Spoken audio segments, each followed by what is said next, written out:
TRS party 10 సంవత్సరాలు rule చేస్తే ఊర్లలో ఉండేటోళ్ళ జాబ్ల పరిస్థితి ఏంది? హైటెక్ సిటీ, మాదాపూర్, గచ్చిబౌలిలలోనే బిల్ చేసుడుతోనే సరిపోయిందా బీఆర్ఎస్ పార్టీకి?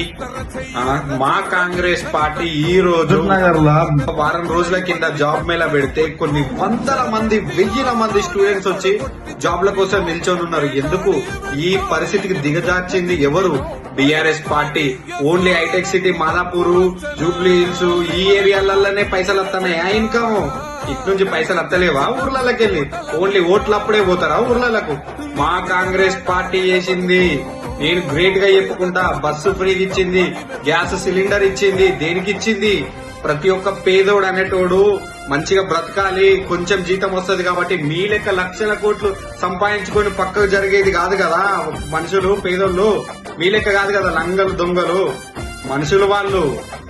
మీరు చెప్పే బోగరు ముచ్చట్లకు, ఆ ఇంటింటికి ఒక నౌకరాన్ని చెప్పిన బోగరు ముచ్చట్లకే మీకు ఓట్లేసి గెలిపించారు. అర్థమైందా?